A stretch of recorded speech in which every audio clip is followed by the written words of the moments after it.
from a user perspective, ChatGPT is still dominant. People talk about it all the time. It's the main one people use, but there are a lot of other competitors that kind of do the same thing. And in this episode, I'll kind of lay out the case, maybe why we should, or for you as a mortgage broker, should maybe try out some of these other ones. Recently, like literally in the past week or so, Google Gemini came out with Gemini 3, which is a huge model. And I've tested these a bit. I guess just anecdotally for me, they're pretty good, right? I wouldn't say that I'm like, oh my God, it's way better than ChatGPT. But for me, it's very much on par. Like I compared, I just talked about earlier, or Gemini first came out, I tried it. I was like, okay, this isn't even close. It's close. So, that's just my personal experience. Hello, everyone. Welcome back to another episode of Mortgage Tech Talks. Today, I'm going to answer the question, which is this. For you as a mortgage broker, mortgage professional, should you move on from ChatGPT? Right? Most brokers that I talk to now are using ChatGPT on a regular basis. I think it's great, but hey, is it time to move on? Maybe try one of these other options out there, some competitors to ChatGPT, and see how they look. I think now is the right time, but I'm going to go into it more. What are these competitors? Why is the timing right now? And am I crazy or not, right? Is ChatGPT just so dominant now from a user perspective that they're running away with it?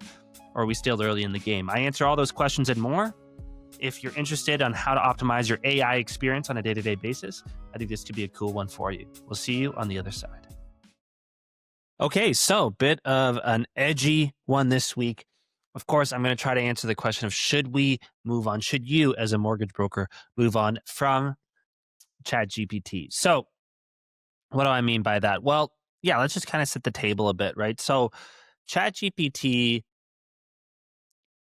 was really the category leader founder, right? Back in, I think it was November 2021, was it at this point? ChatGPT came out. Let me just double check that real quick. Yeah, November 2022, sorry. So yeah, it's been 3 years.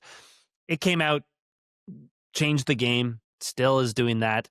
And, I think it's still very much, at least from a consumer perspective, and I'll tell you what I mean by that in just a second, is still dominating, I think. I mean, actually, I don't have the exact stats on that, to be honest, but I think just from a cultural perspective, I think it absolutely is. I mean, I think ChatGPT is, at the level of kind of like a Kleenex, right? In the sense that, everyone, even if it's a brand name that defines the category, right? So, even if you're using a tissue that isn't the Kleenex brand of one, maybe it's a no-name, you might still call it a Kleenex. Hey, pass me a Kleenex. And people would know what you're talking about, right? So the brand name like Kleenex became so big, describing a paper tissue, that it even applied to its competitors, right? You could call one of Kleenex's competitors a Kleenex and you know what they talk about. So I've said Kleenex too many times now, but that's the idea. And so, yeah, ChatGPT has become almost like a verb too, like Google. I'm going to Google that. I'm going to ChatGPT that, right? People are using it as a verb to describe just using these chat-based interfaces from a user perspective to do research, to do brainstorming, to get advice, whatever, right? ChatGPT is doing that. And so what I think very few people realize, though, or I think it's becoming more and more known, is that there are serious players out there that are making competitors to ChatGPT. I think a lot of people might know, like Google has one. I mean, Google has been an AI leader for a decade, but they were, I think, a bit hesitant to come out with their model, and now they're playing catch up. And, kudos to the ChatGPT team for, again, defining the category. But Google has one. And I'd say in terms of leading models, there's Google. There is that has their Gemini product. There is X, right? XAI. It's under X now, Twitter, having their Grok product. There's Anthropic that has the Claude and the Sonnet product. And there's a long tail after that, including Meta, Facebook. They have their Llama product. And each of these products can go head to head in the sense of just what they do, right? They are the same product, more or less, to ChatGPT. Everyone has their nuances, as I'll talk about in a second. And so, yeah, I think that's lesser known for people that, hey, there are alternatives to ChatGPT out there, and they do the same thing. And I'm going to talk about in a second how performative they are, right? Are they as good, though? I mean, I think that was my take on it when Gemini first came out. Like, I started using it, and I was like, this isn't even close. I just kind of gave up. And then I kind of haven't reassessed it for a while until kind of the last month, and I'll show you what I found, and it's pretty interesting. So that's setting the table a little bit, right? From a user perspective, ChatGPT is still dominant. People talk about it all the time. It's the main one people use, but there are a lot of other competitors that kind of do the same thing. And in this episode, I'll kind of lay out the case, maybe why we should, or for you as a mortgage broker, should maybe try out some of these other ones. Real quick, before I get into that, I said, hey, from a user perspective, the other perspective that you could use these models and these tools is from like a developer perspective, right? If you're making a software product and you're using tools, and that has a totally different framework to evaluate things, which I won't get into in this episode, but let's focus on the user side for now. So getting into it, why is now? Why am I bringing this up now? So the first thing that I really want to kind of highlight is these other frontier models, right? So I talked about X, Elon Musk's company, Anthropic, which is really a lot of people from OpenAI kind of who left, part of the founding team, started a new one. They're a bit more focused on safety. Google, again, that's been around for a long time. Meta, we know Meta, Facebook fame. There always have been these products here, but recently, like literally in the past week or so, XAI came out with their 4.1 model, which was a big stride. And then Google Gemini came out with Gemini 3, which is a huge model.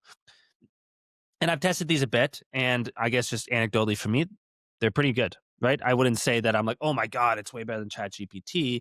But for me, it's very much on par. Like I compared, I just talked about earlier, or Gemini first came out, I tried it. I was like, okay, this is even close. It's close, right? So, that's just my personal experience. But the other thing that I'll highlight here, and I'll quickly share my screen here as it relates to this, is something called lmarena.ai. So you guys can go and check it out. And it's a pretty cool idea, actually. The website is you ask it a question, right? The LM Arena a question, and it cloaks it. So it says, asks this question, and then it asks two different models. So it goes out and it actually asks that model for ChatGPT, and then it asks that same question of Grok. Grok 4.1, whatever it might be. And then you as the user can decide, hey, which one is better? And thousands of users do it.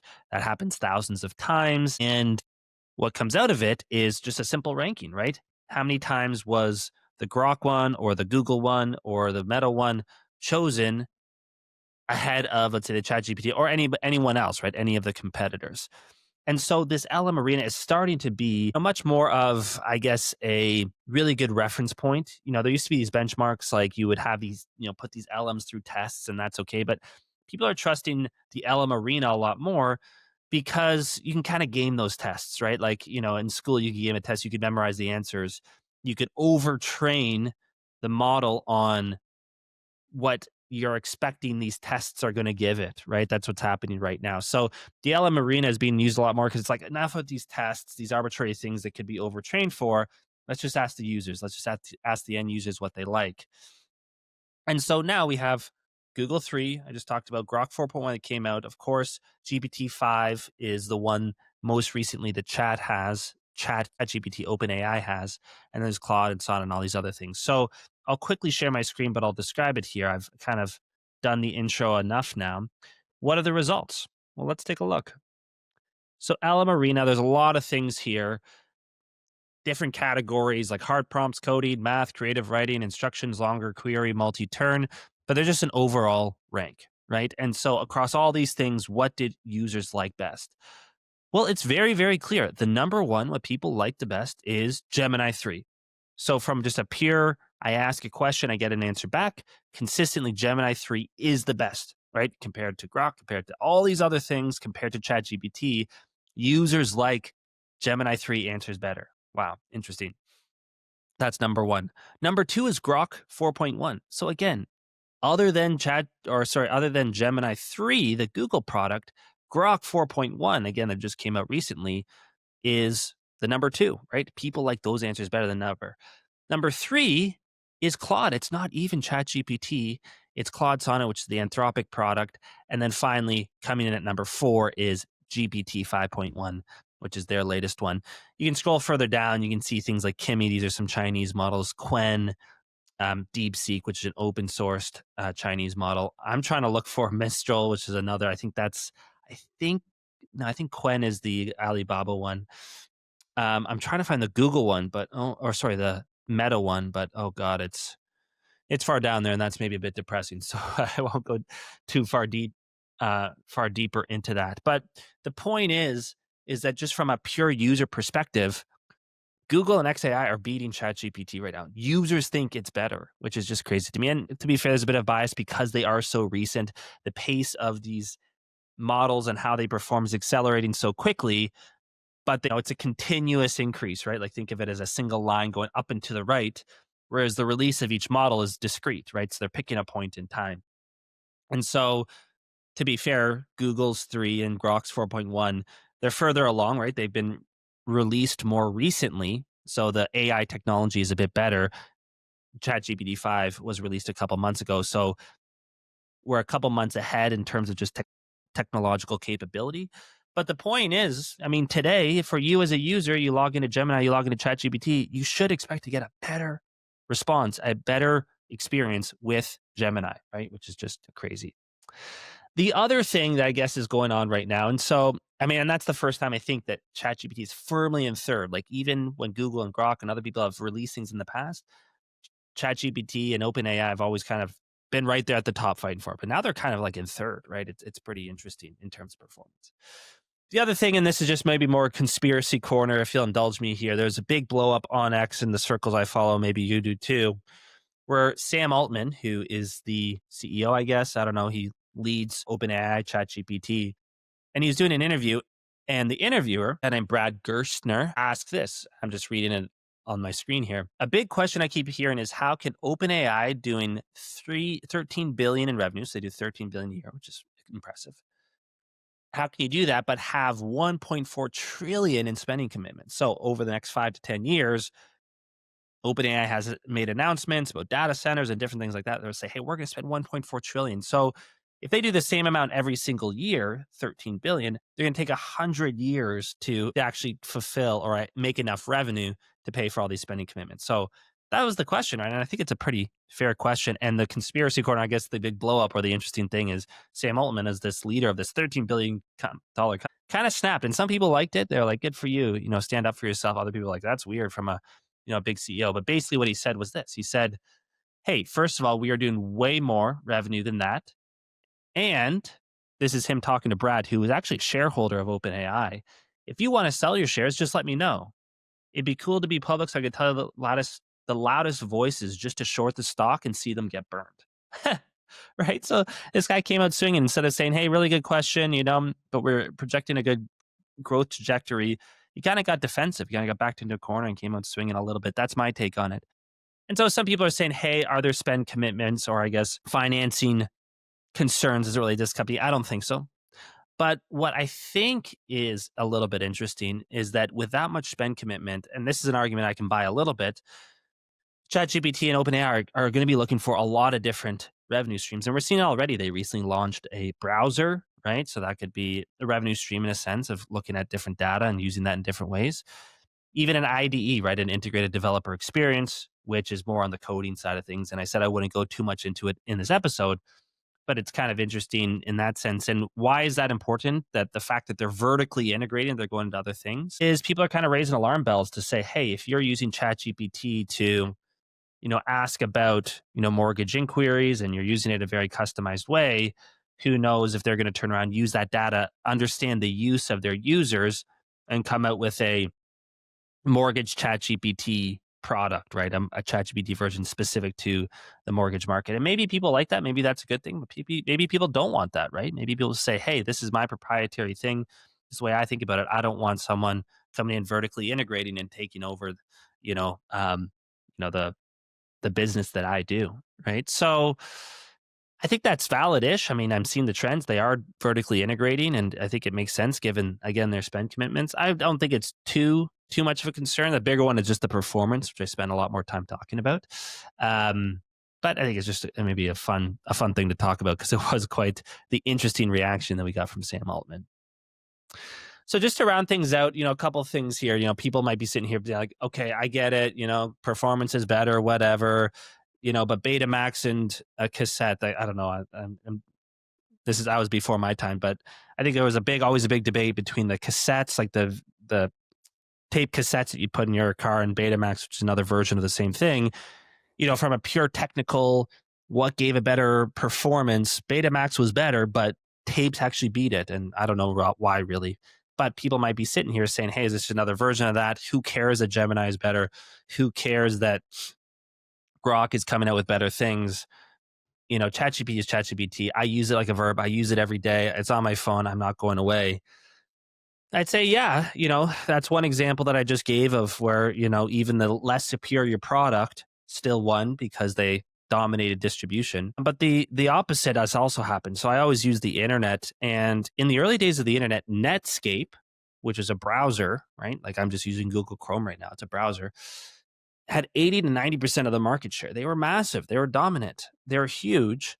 And now no one uses Netscape. Now they don't even exist anymore. By 1998, they open sourced their proprietary data, and that led to other browsers like Mozilla and whatever. That's fine. But the point is that from the early days of the internet, everyone was using Netscape. Netscape, I don't know exactly, but it was kind of like ChatGPT. Everyone's like, hey, I'm just going to use Netscape. I'm going to look it up on Netscape. And then by the end of the decade, I was going to say century, it's kind of the same thing. By the end of the decade, it was nothing. It was zero. And why did that happen? I looked it up in Grok. I'm practicing what I preach here yet. I'm trying to diversify a bit from ChatGPT. It all had to do with distribution. Microsoft came out and they had distribution through their operating platform, which was Windows. Everybody used Windows. All major enterprises used Windows, and they gave away Internet Explorer for free. Netscape used to charge for their browser, which is like a foreign concept to us now, but that's just how you did it. That's how you made money. But Microsoft, for free, they just, I guess, wanted to dominate the market, and they made money other ways, gave it Internet Explorer, and it was on everybody's computer already, and then people just started using it, and it completely wiped it out. So the fact that Microsoft, A, had distribution, and B, different revenue streams allowed them to basically scorch the earth and say, I'm just going to suck the oxygen out of this entire market. I'm going to make it just free and let it run and see what happens, because I have my oxygen tank over here, because I make a lot of money in a lot of other ways. And then once everybody dies, I'm going to take off my oxygen mask and I'm going to, pick up the pieces. And I mean, that's exactly what happened. It's a great strategy if that was on purpose, because it worked beautifully. Everyone used Internet Explorer for a while. But then now people don't use Internet Explorer. People use Chrome, right? And I don't know what the point of that is, but the point, I guess, is that all these things are unpredictable. There's no historical precedent saying one way or the other. But I think the point I'm trying to make is that it could happen, right? Just because you are dominating right now doesn't mean you'll dominate forever. It could if you do things the right way, but not necessarily. So again, finally, just final thoughts here. Am I an OpenAI ChatGPT bear? Do I think that it's going to go down? Honestly, over the next 10 years, I think it's going to go up. I do. I think that just AI, there's so much demand for it. There's so much demand to use AI in different ways and this and that. I think it's just going to be the tide that lifts all boats. And so just go up and up and up. I think really my point more than anything is we are just so early in this cycle, right? We're like in 1992 and everyone's using Netscape right now. And look where we are 30 years later. There's been many different browsers come and go. There's many different ways in which we use browsers. It's just completely changed. And I think that's just something to keep in mind, is that we are in the top of the first inning here. And at this point in the game, hey, it doesn't hurt to try out a different mitt, right? I don't know if that's the right analogy if we're talking about baseball. It still kind of stings a bit with the Toronto Blue Jays. But hey, we're so early in the game.